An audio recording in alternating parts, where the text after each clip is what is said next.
તો finally guys આજે આપણે ગયા છે બ્લોગ સ્ટાર્ટ ને બહુ લોંગ ટાઈમ પછી આજે છે ઈદ એ મિલાદ. તો હું જઈ રહ્યો છું જુલસમાં, કારણ કે મારે થઈ ગયું થોડુંક લેટ. એના માટે હું બાઇક લઈને સીધો નીકળી ગયો છું. તો મળી સીધા આપણે જુલસમાં પહોંચીને.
તો બસ અત્યારે પહોંચે છીએ બાપુની દરગાહે સલામી કરવા માટે. તો તમે લોકો કન્ટિન્યુ બ્લોકમાં બને રહેજો. તો મળીએ થોડી વારમાં.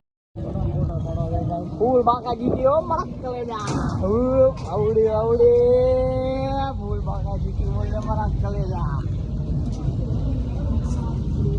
हाँ होस्टेल के वहाँ ब्लॉक चालू करे हमारे हूँ क्यों हुआ ना बोलो जो आ तो फूल बाकाजी की करना की चालू हूँ क्यों मरक कलेजा हाँ रियो हिंदू आया तो हाँ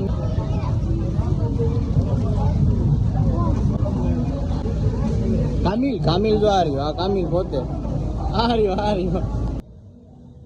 તો હા ભાઈને મેં જોઈ લીધા. હા ભાઈ ક્યારના ડ્રોન ઉડાડતા. તો મેં કીધું ભાઈ આપણે પણ ડ્રોનમાં શૂટ કરવું છે. તો એ ભાઈ કે કાંઈ વાંધો નહીં. તો આપણો મિત્ર થઈ ગયો. તો મિત્રને આપણે કીધું ચલો મળીએ થોડી વારમાં. તો અમે પહોંચી ગયા ડાયરેક્ટ ડ્રોનમાં શૂટ કરવા માટે. તો આ ભાઈએ બહુ મસ્તીનું ડ્રોન શૂટ કર્યું છે. બોલા ભાઈ જ્યારે ડ્રોનમાંથી વિડીયો આવે ત્યારે આપણે જોશું ક્યારે મળે આ ભાઈ પાસેથી આપણે નેક્સ્ટ બ્લોગમાં. Thank you for watching. By.